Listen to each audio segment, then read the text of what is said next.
नमस्कार, स्वागत है आपका राज्यसभा टीवी में। आपके साथ मैं हूं अभिलाषा पाठक। आइए शुरुआत करते हैं इस वक्त की हेडलाइंस के साथ।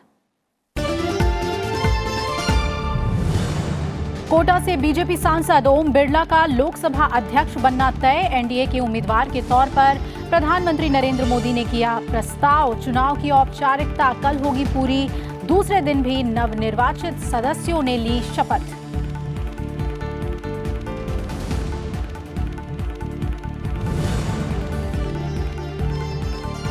भ्रष्टाचार के खिलाफ फिर एक्शन में मोदी सरकार। आरोपों से घिरे कस्टम्स और सेंट्रल एक्साइज के 15 वरिष्ठ अधिकारियों को किया गया अनिवार्य सेवानिवृत्त। नियम 56J के तहत कार्रवाई।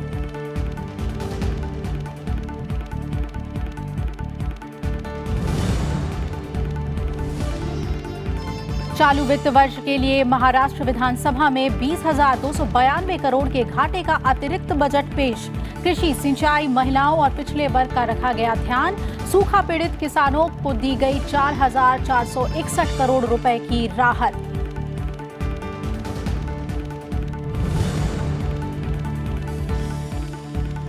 बिहार में नहीं थम रहा दिमागी बुखार का कहर। अब तक 132 बच्चों की मौत। मुख्यमंत्री नीतीश कुमार ने मुजफ्फरपुर का दौरा कर लिया हालात का जायजा। अत्याधुनिक अनुसंधान केंद्र के लिए केंद्र सरकार ने भेजा उच्च स्तरीय दल।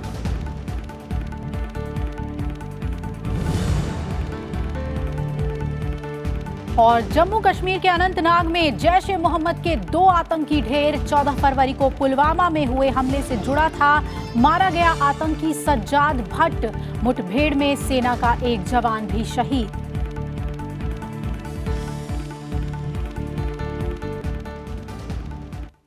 बीजेपी में 2 बार के सांसद ओम बिरला को एनडीए ने लोकसभा अध्यक्ष पद के लिए उम्मीदवार बनाया है। ओम बिरला राजस्थान के कोटा से दूसरी बार सांसद चुने गए हैं। उनके नाम का प्रस्ताव प्रधानमंत्री नरेंद्र मोदी ने किया, जबकि राजनाथ सिंह और अमित शाह ने प्रस्ताव का अनुमोदन किया। एनडीए उम्मीदवार होने की वजह से ओम बिरला का लोकसभा अध्यक्ष बनना तय माना जा रहा है। उनकी उम्मीदवारी को व्यापक समर्थन मिला है और कांग्रेस ने भी ओम बिरला की उम्मीदवारी का समर्थन किया है।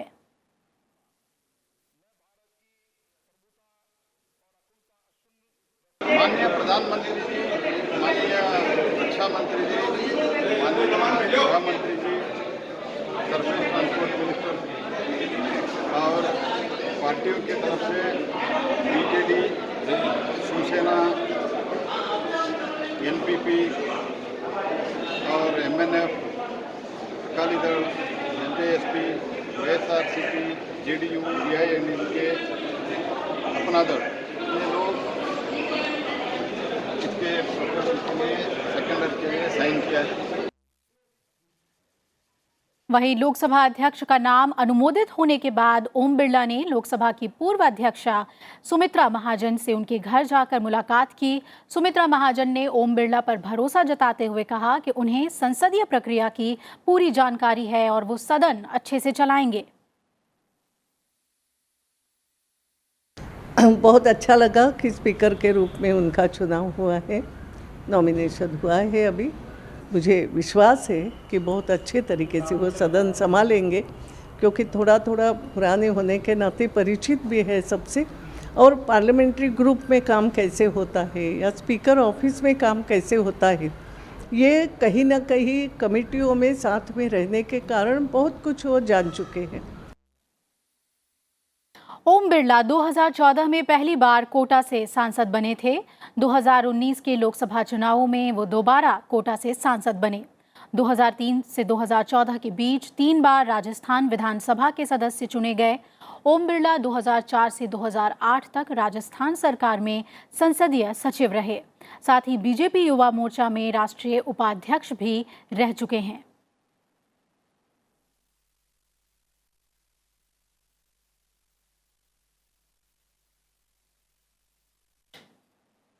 सत्रहवीं लोकसभा के पहले सत्र के दूसरे दिन बाकी सांसदों ने आज सदस्यता की शपथ ली और आज सदस्यता लेने वालों में राजस्थान के कोटा से बीजेपी के सांसद ओम बिरला भी शामिल थे, जिन्हें बीजेपी ने लोकसभा अध्यक्ष का उम्मीदवार बनाया है। और इसके अलावा यूपीए अध्यक्ष सोनिया गांधी, समाजवादी पार्टी अध्यक्ष अखिलेश यादव, मुलायम सिंह यादव, कांग्रेस सांसद अधीर रंजन चौधरी, टीएमसी सांसद सुदीप बंदोपाध्याय समेत कई नवनिर्वाचित सांसदों ने लोकसभा सदस्य के रूप में शपथ ली।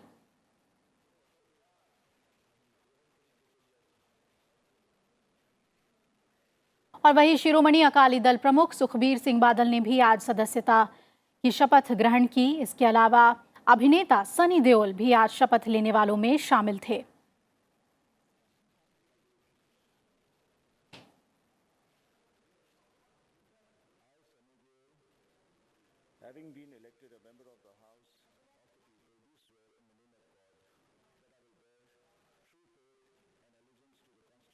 और इसके अलावा आम आदमी पार्टी के एकमात्र सांसद भगवंत मान ने भी लोकसभा सदस्य के तौर पर शपथ ग्रहण की।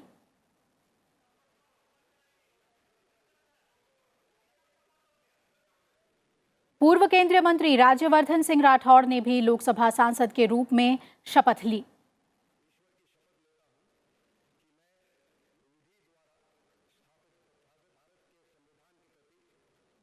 इसके अलावा परनीत कौर और शशि थरूर भी आज शपथ लेने वाले सांसदों में शामिल थे।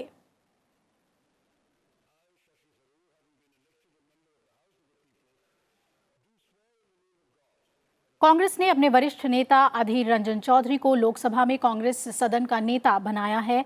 सूत्रों के मुताबिक पहले इस पद के लिए राहुल गांधी का नाम तय किया गया था, लेकिन उनके इनकार के बाद अधीर रंजन को लोकसभा में कांग्रेस का नेता बनाया गया है। दिल्ली में यूपीए अध्यक्ष सोनिया गांधी के आवास पर कांग्रेस के वरिष्ठ नेताओं की बैठक में ये फैसला लिया गया।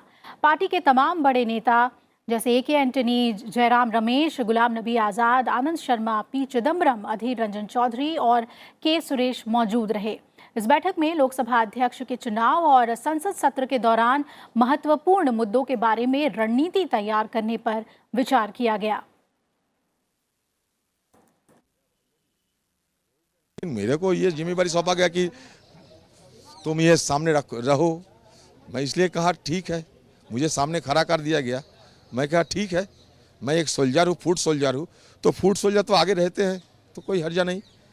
हमारा सारे मेंबर है, सारे मेंबर दिग्गज है, कोई हर्ज कद्दावर है, सारे मेंबर तो लड़ेगा, हम उनके साथ रहेंगे एक फूड सोल्जर की हैसियत से।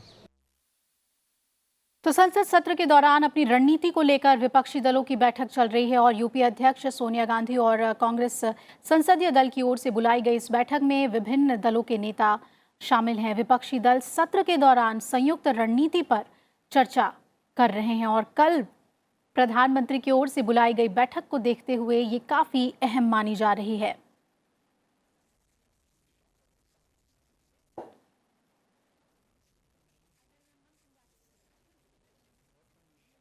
प्रधानमंत्री ने इस बार 2 नई पहल भी की है, जिसके तहत 19 जून को उन्होंने सभी दलों के प्रमुखों यानी अध्यक्षों को बैठक का न्योता दिया है। यह बैठक कल दोपहर 3 बजे संसद भवन परिसर में होगी। इस बैठक में एक देश एक चुनाव और महात्मा गांधी की 150वीं जयंती से जुड़े कार्यक्रमों को लेकर चर्चा होगी। साथ ही अगले दिन यानी 20 जून को प्रधानमंत्री संसद के दोनों सदनों के सभी सांसदों से विभिन्न मुद्दों पर विचार विमर्श करेंगे। ये मुलाकात भी संसद भवन परिसर में ही होगी।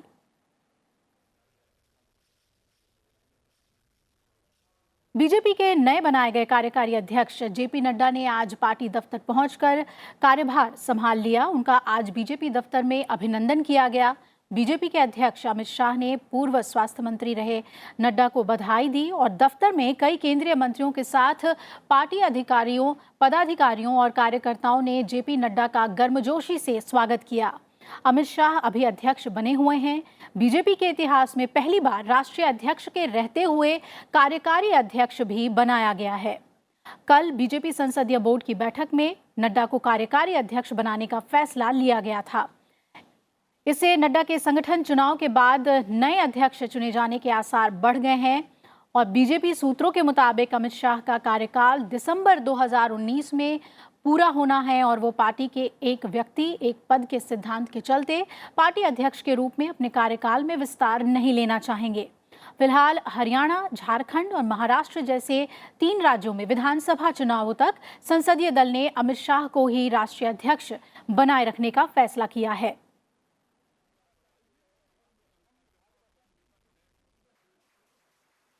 केंद्र सरकार ने एक बार फिर भ्रष्टाचार के आरोप में घिरे अधिकारियों पर कार्रवाई की है। सरकार ने 15 वरिष्ठ अधिकारियों को अनिवार्य सेवानिवृत्त कर दिया है और ये 15 वरिष्ठ अधिकारी सीबीआईसी के प्रधान आयुक्त और उपायुक्त के रैंक पर हैं। इन अधिकारियों को नियम 56 जे के तहत रिटायरमेंट दी गई है और इससे पहले भी केंद्र सरकार ऐसे अधिकारियों को अनिवार्य सेवानिवृत्त दे चुकी है जिन पर भ्रष्टाचार के गंभीर आरोप लगे थे। हाल ही में करीब 1 दर्जन कर विभाग के अधिकारियों को अनिवार्य रूप से सेवानिवृत्त कर दिया गया था। सरकार काले धन और आपराधिक कर की चोरी के गंभीर मामलों के खिलाफ सख्त कार्रवाई करने जा रही है। कुछ मामलों में आयकर चोरी पर अब राहत पाने के सभी दरवाजे बंद हो गए हैं। केंद्रीय प्रत्यक्ष कर बोर्ड ने आयकर भरने में चूक या गड़बड़ी के मामलों में कुछ जुर्माना चुकाकर उसे नियमित करने या कंपाउंडिंग की प्रक्रिया के बारे में नए दिशा निर्देश दिए हैं। अब मनी लॉन्ड्रिंग, आतंक के वित्त पोषण, भ्रष्टाचार, बेनामी संपत्ति रखने और विदेशों में अघोषित संपत्ति रखने जैसे गंभीर मामलों में आयकर चोरी को लेकर राहत नहीं मिल पाएगी।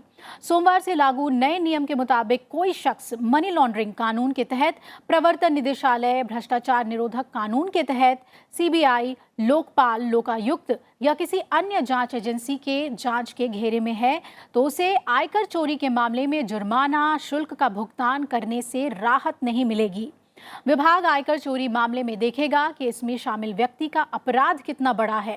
हर मामले में तथ्यों और परिस्थितियों पर भी गौर किया जाएगा। केंद्रीय प्रत्यक्ष कर बोर्ड ने प्रत्यक्ष कर कानून के तहत मामलों के निपटान को लेकर जो नए दिशा निर्देश दिए हैं, इनका क्रियान्वयन आयकर अधिनियम 1961 के तहत किया जाएगा। आपको बता दें कि कंपाउंडिंग की प्रक्रिया के तहत अधिकारी कर चोरी करने वाले व्यक्ति से बकाया कर और अधिभार के भुगतान के बाद अभियोजन दायर नहीं करते हैं। इसमें आयकर अधिनियम की धारा 279(2) के तहत ऐसे मामलों का निपटान किया जाता है।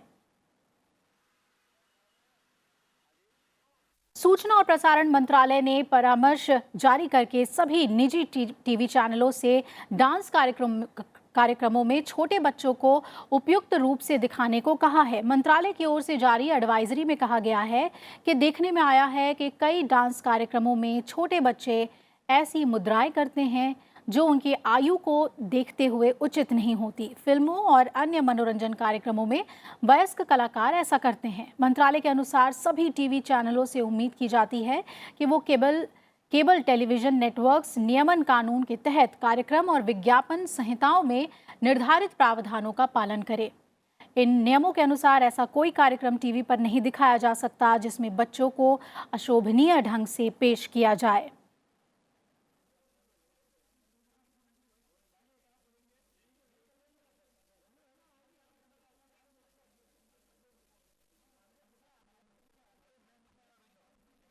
और आइए अब देखते हैं खबर बजट और उससे जुड़ी खास कवरेज।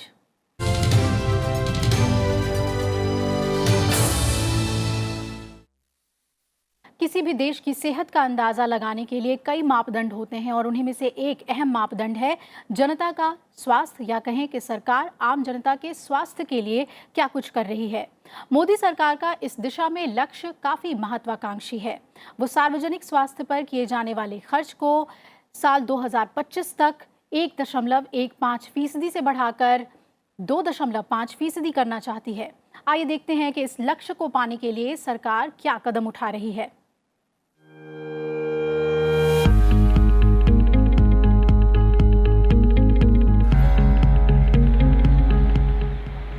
इस साल फरवरी में आए अंतरिम बजट में सरकार ने साल 2019-20 के लिए स्वास्थ्य पर 61,398 करोड़ रुपए खर्च करने की घोषणा की थी।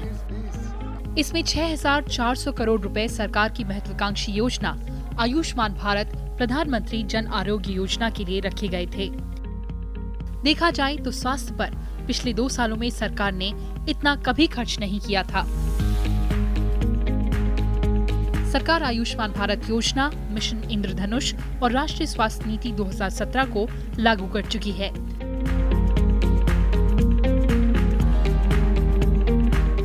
जानकारों की सलाह है कि अगले 5 सालों में सरकार को इन योजनाओं को और ज्यादा प्रभावी रूप से लागू करना होगा।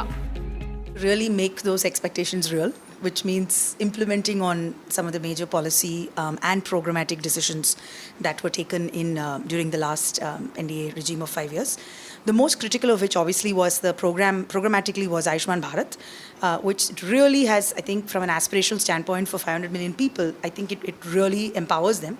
So for us to sort of ensure that the infrastructure, the architecture, the people, the processes are in place in order to make that happen is obviously priority, no question. सभी के लिए स्वास्थ्य के मकसद से कामयाबी पाने के रास्ते में सरकार के लिए सबसे बड़ी बाधा स्वास्थ्य कर्मचारियों की कमी है। जानकारों की राय है कि इसके लिए हर एक जिला अस्पताल को मेडिकल कॉलेज में तब्दील करना होगा। साथ ही उन डॉक्टरों को और ज्यादा सुविधाएं, सहायता और प्रोत्साहन देना होगा जो गांव में जाकर प्रैक्टिस करते हैं। The whole idea of Ayushman Bharat, itself is a very, very clear indication of the fact that this is important and that it needs to be obviously resourced as well. It's not just an idea. But there are important things like, for example, strengthening of, taking medical colleges, taking district hospitals, converting them into medical colleges, adding seats over there. It's a very important aspect for us, to increase capacity, right, in terms of doctors. किसी भी देश की तरक्की के लिए जरूरी है कि उसकी जनता शिक्षित और स्वस्थ हो। एक आंकड़े के मुताबिक अगर किसी देश में रहने वाले 20 से 64 साल की उम्र के लोग स्वस्थ रहते हैं तो उसका आर्थिक विकास भी बेहतर होता है। जरूरत है भारत भी इसी मंत्र को अपनाए। कृति मिश्रा, राज्यसभा टीवी।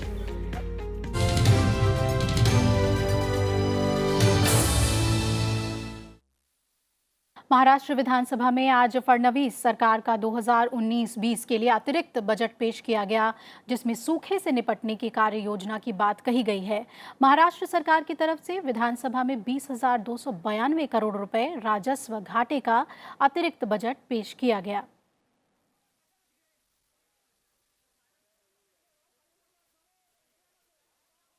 वित्त मंत्री सुधीर मुनगंटीवार ने देवेंद्र फडणवीस सरकार की तरफ से अतिरिक्त बजट पेश किया, जिसमें कृषि, सिंचाई, बुनियादी ढांचे का विकास, महिलाओं, अन्य पिछड़े वर्गों और आदिवासियों के कल्याण को लेकर कई प्रस्ताव शामिल किए गए हैं।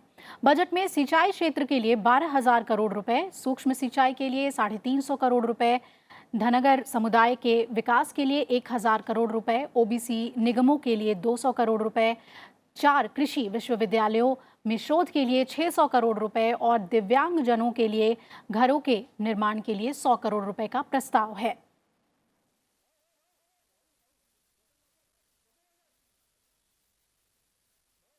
महाराष्ट्र के अर्थ मंत्री ने जो बजट पेश किया है, मैं ऐसा मानता हूं कि बहुत ही बैलेंस्ड इस प्रकार का बजट पेश हुआ है।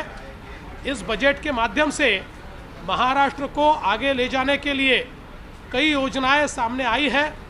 विशेष रूप से खेती किसानी के क्षेत्र को एक सस्टेनेबिलिटी देने के लिए, एक शाश्वतता देने के लिए जिस प्रकार की प्रोविजंस इसमें की गई है वो बहुत महत्वपूर्ण है और इससे खेती किसानी को फायदा होगा और उसमें शाश्वतता भी आएगी। गुजरात में राज्यसभा चुनाव को लेकर कांग्रेस की याचिका पर सुप्रीम कोर्ट सुनवाई के लिए सहमत हो गया है। इस मामले में कल सुनवाई होगी। आज मामले को लेकर जस्टिस दीपक गुप्ता और जस्टिस सूर्यकांत की अवकाश पीठ ने यह फैसला किया। मामले में तत्काल सुनवाई की मांग की गई थी। दरअसल चुनाव आयोग ने गुजरात से राज्यसभा की 2 सीटों के उपचुनाव अलग से कराने का फैसला किया है, जिसे सुप्रीम कोर्ट में चुनौती दी गई है। निर्वाचन आयोग के फैसले को लेकर गुजरात कांग्रेस के नेता विपक्ष परेश भाई धनानी ने सुप्रीम कोर्ट में याचिका दायर की थी। बीजेपी अध्यक्ष और केंद्रीय मंत्री अमित शाह और केंद्रीय मंत्री स्मृति ईरानी के लोकसभा चुनाव जीतने के बाद गुजरात से राज्यसभा की 2 सीटें खाली हुई हैं। इधर सुप्रीम कोर्ट ने सरकारी अस्पतालों में काम करने वाले डॉक्टरों की रक्षा और सुरक्षा से जुड़ी याचिका पर सुनवाई को आज स्थगित कर दिया। जस्टिस दीपक गुप्ता और जस्टिस सूर्यकांत की पीठ ने कहा कि डॉक्टरों ने पश्चिम बंगाल और अन्य राज्यों में अपनी हड़ताल वापस ले ली है। ऐसे में याचिका पर सुनवाई की तत्काल जरूरत नहीं है। कोर्ट ने कहा कि वो इस मामले में फिलहाल कोई नोटिस जारी नहीं कर रही है, लेकिन डॉक्टरों की सुरक्षा से जुड़े मुद्दे पर ध्यान रखे हुए है। इस बीच इंडियन मेडिकल एसोसिएशन ने भी सुप्रीम कोर्ट में एक याचिका दायर की है, जिसमें कोर्ट से डॉक्टरों की रक्षा और सुरक्षा को लेकर मामले में हस्तक्षेप का अनुरोध किया गया है। इस याचिका में मांग की गई है कि पूरे देश में डॉक्टरों को सुरक्षा प्रदान की जाए। इससे पहले सोमवार को पश्चिम बंगाल में डॉक्टरों ने मुख्यमंत्री ममता बनर्जी से मुलाकात के बाद 1 हफ्ते से जारी हड़ताल को खत्म कर दिया था।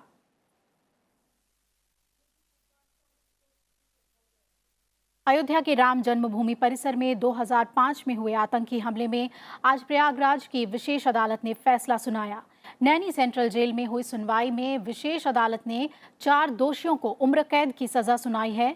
उन पर 40,000 रुपए का जुर्माना भी लगाया गया है, जबकि एक आरोपी को बरी कर दिया गया है। 5 जुलाई 2005 में हुए आतंकी हमले में 2 लोग मारे गए थे और सुरक्षाकर्मी घायल हुए थे। आतंकी हमले के साजिशकर्ता अरशद को मौके पर ही मार गिराया गया था। आज फैसला आया है।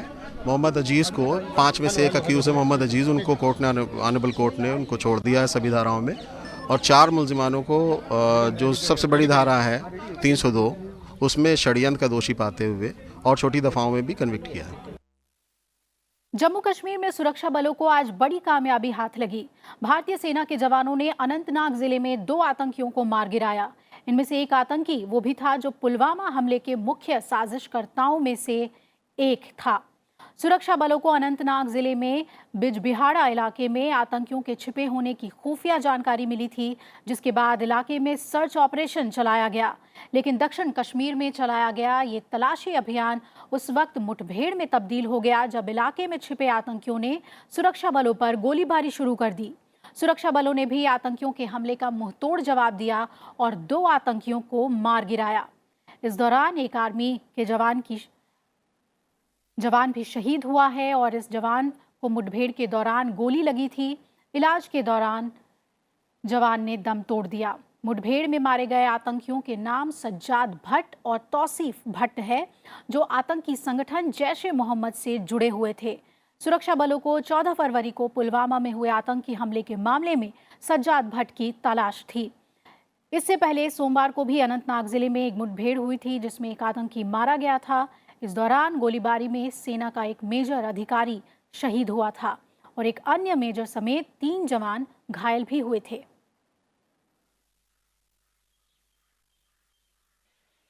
और अब बात करते हैं बिहार की। इंसेफेलाइटिस सिंड्रोम यानी दिमागी बुखार बच्चों के लिए जानलेवा बना हुआ है बिहार में। मुख्यमंत्री नीतीश कुमार ने आज प्रभावित बच्चों से मिलने मुजफ्फरपुर के Shri Krishna medical college and hospital का दौरा किया। नीतीश कुमार ने बच्चों के स्वास्थ्य की जानकारी ली और बच्चों के परिजनों से भी बात की। उन्होंने कहा कि बिहार सरकार दिमागी बुखार से पीड़ित बच्चों के इलाज का पूरा खर्च वहन करेगी। साथ ही राज्य सरकार निजी अस्पतालों में बच्चों का इलाज करा रहे परिवारों के खर्च की भी भरपाई करेगी। साथ ही श्री कृष्ण मेडिकल कॉलेज में मरीजों के लिए बेड की संख्या में इजाफा करने की भी बात उन्होंने कही। फिलहाल श्री कृष्ण मेडिकल कॉलेज में 610 बेड ही हैं, जिसे 2500 तक बढ़ाया जाएगा। वहीं बिहार में दिमागी बुखार से मरने वाले बच्चों की तादाद तकरीबन 132 हो चुकी है। मुजफ्फरपुर से सटे पूर्वी चंपारण जिले में भी बीमार बच्चों की निगरानी के लिए प्रशासन ने नियंत्रण कक्ष स्थापित किया है।